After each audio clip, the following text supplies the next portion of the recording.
म्हणून तयार होतोय आणि ही लोक नंतर कुठल्याही ठिकाणी बदलून गेली तरी हा ट्रस्ट कायम राहील आणि त्या त्या ठिकाणी या ट्रस्टची कामं चालू राहतील. पूर्ण महाराष्ट्र हे या ट्रस्टचं कार्यक्षेत्र राहणार आहे. मला असं वाटतं की हे वाशिम जिल्ह्याचं महाराष्ट्राच्या या पुढच्या काळातल्या सांस्कृतिक प्रगतीतलं एक महत्त्वाचं योगदान ठरणार आहे आणि त्यासाठी आपण सर्वांनी घेतलेला पुढाकार हा खरोखर महत्त्वाचा आहे.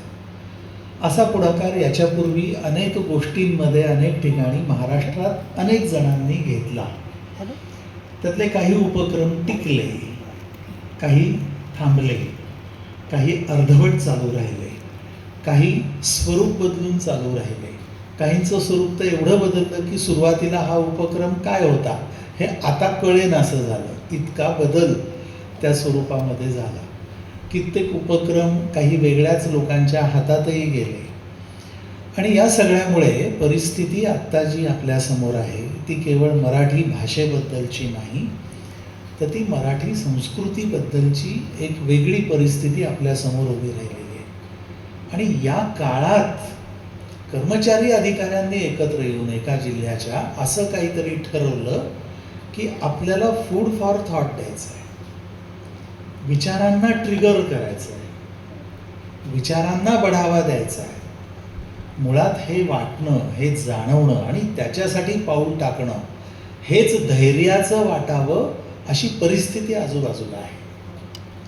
कित्येकदा काय होतं माहिती आहे का, सुजाण माणूस आजूबाजूच्या परिस्थितीकडे दुर्लक्ष करतो जर ती अडचणीची असेल तर. वैचारिकतेच्या बाबतीत खरोखर आत्ता महाराष्ट्रातली परिस्थिती अडचणीची आहे हे आपण सारेजण सुजाण नागरिक म्हणून मान्य करूयात. असा नव्हता महाराष्ट्र, असा नाही आहे महाराष्ट्र.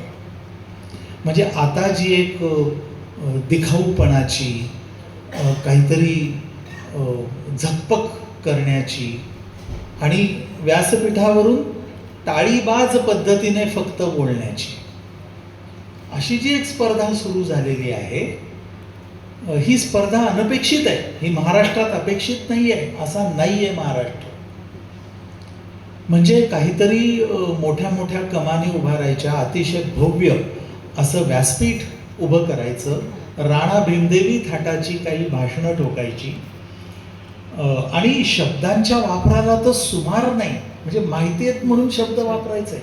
म्हणजे उदाहरणार्थ मला आत्ता एक खरोखर चांगलं वाटलं बरं का. आत्ता असा उल्लेख झाला की हा विचार मंच आहे, हे विचारपीठ आहे. योग्य आहे, कारण या विचारपीठाने गेले 4 दिवस हे विचारपीठ असल्याचं, विचार मंच असल्याचं सिद्ध केलेलं आहे. हवेत नाही बोलत आहे आपण, त्यामुळे आज त्याला विचारपीठ म्हणणं योग्य आहे. पण हल्ली शब्दांना किंमतच राहिलेली नाही आहे. म्हणजे कोणीही व्यक्ती गेल्यानंतर त्या क्षेत्रामध्ये पोकळी निर्माण झाली असं म्हणायची एक पद्धत आहे. पोकळी निर्माण होणं एखाद्या क्षेत्रामध्ये ही किती मोठी गोष्ट आहे. त्याचं गांभीर्य आपल्याला माहिती असतं का आपण जेव्हा तो शब्द वापरतो. आणि शब्दांच्या माथी, विशेषतः मराठी शब्दांच्या माथी असं दुर्दैव अलीकडच्या काळात वारंवार यायला लागलेलं आहे. याची एक सुजाण मराठी प्रेमी नागरिक म्हणून जशी मला खंत आहे तशी तुम्हालाही असणार याची मला खात्री आहे. कारण शब्दांना किंमतच राहिली नाही. म्हणजे कुणालाही महान म्हणायला लागलो, कोणत्याही घटनेला महान म्हणायला लागलो, कोणाही व्यक्तीला थोर म्हणायला लागलो. ही विशेषणं इतकी स्वस्त आहेत का, इतकं सोपं आहे का ते. आपण त्या शब्दांची किंमत कमी करून टाकली आणि त्याबद्दल मनामध्ये अशी भीती निर्माण होते. एक मराठी नागरिक म्हणून ती भीती अशी निर्माण होते की जेव्हा खुज्या माणसांच्या सावल्या लांब होतात ना, तेव्हा सूर्यास्त जवळ आलाय समजा. हे वाक्य सुंदर आहे, पण हे वाक्य भीषण आहे. त्या वाक्याचा आपण विचार करायला पाहिजे. खुज्या माणसांना आपण मोठं समजायला लागलेलो आहोत का? आपण कुणाला, आपल्या समाजातल्या कुणाला किंमत देतो आहोत? पूर्वीचा एक काळ असा होता की समाजातला, गावातला शिक्षक हा एक आदरस्थान होता. गावातला कुणीतरी एक विद्वान जो काही नवीन विचार सांगायचा, किंवा गावामध्ये पूर्वीच्या काळी वाहनं नव्हती ना जास्त, वाहतूक व्यवस्था तेवढी बळकट नव्हती. जो देशाटन करून आलेला आहे, बहुश्रुत आहे, त्याला एक प्रकारचा मान होता. आज कुणाला मान आहे? म्हणजे नियम पाळणाऱ्याला मान आहे का नियम तोडू शकणाऱ्याला मान आहे? आजची परिस्थिती आपण डोळे उघडून बघूया. बरं, माध्यमकर्मी जे आहेत, दोन चांगले माध्यमकर्मी इथं उपस्थित आहेत, त्यांच्यासमोरही हा विचार मांडायला पाहिजे. हे खरं आहे की माध्यमांचं स्वरूप बदललेलं आहे, मराठी माध्यमांचं स्वरूप बदललेलं आहे. म्हणजे एका रस्त्यावरची वाहतूक 8 दिवस सुरळीत चालली, ही बातमी होते का? नाही, नाही होणार. पण त्या रस्त्यावर एक ॲक्सिडेंट झाला, बातमी होणार. याचा परिणाम असा झाला, आणि माध्यमांचं जे काही स्फोट झाला, मग त्याला वेगळी वेगळी कारणं आहेत. या सगळ्यामुळे आपल्या सर्वांच्या मनावर, मराठी संस्कृतीवर, मराठी भाषेवर काय काय परिणाम झाला हे आपण बघायला पाहिजे. तर आजच्या परिस्थितीचं जास्त वर्णन मी करणार नाही, कारण ती आपल्या सर्वांना माहिती आहे, मनोमन माहिती आहे. आपण ती कबूल करू अथवा न करू, आपल्याला माहिती आहे आज आजूबाजूला काय परिस्थिती आहे, कशी परिस्थिती आहे, मराठी भाषेची काय परिस्थिती आहे. आणि अनेक समस्या, अनेक आव्हानं, अनेक अडचणी मराठी भाषा म्हणून आपल्या सर्वांसमोर आहेत. त्याचा मी थोडासा उहापोह करीन, पण माझा विश्वास याच्यावरती आहे की समस्येचं वर्णन करून समस्या सुटत नसते. त्या समस्यावरती उपाययोजनेची चर्चा ही व्हायला पाहिजे.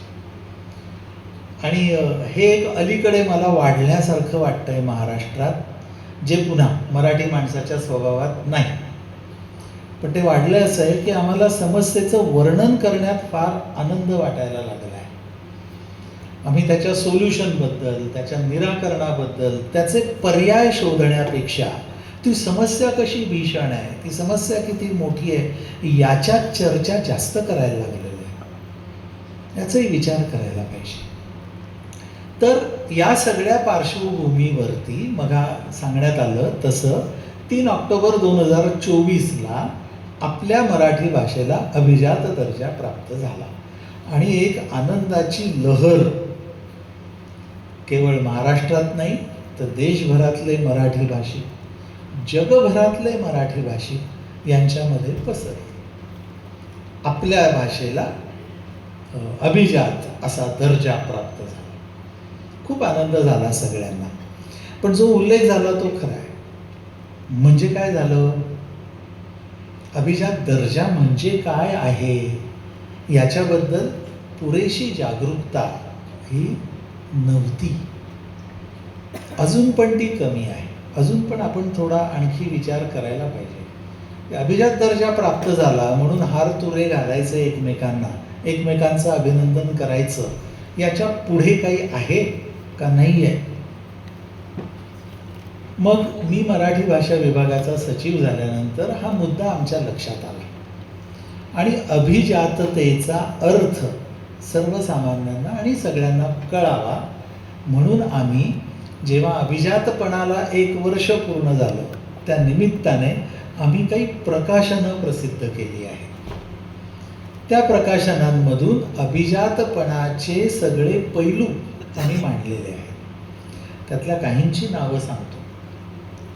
पहिली गोष्ट अशी की अभिजात दर्जासाठीची जी पाठपुरावा समिती होती, रंगनाथ पठारे हे खूप मोठे साहित्यिक त्याचे अध्यक्ष होते त्या मसुदा समितीचे. आणि मग त्यांनी एक रिपोर्ट तयार केला, अहवाल तयार केला. तो अहवाल इंग्रजी आणि मराठीमध्ये तयार केला. तो केंद्र शासनाला 13 साली तो तयार करण्यात आला, पाठवण्यात आला आणि त्या अहवालावरती आपल्याला अभिजात दर्जा अधिकृतरित्या प्राप्त झाला. तो अहवाल जो केंद्र शासनाला पाठवला तो अभ्यासकांना, जनतेला, सामान्य मराठी माणसाला उपलब्धच नव्हता.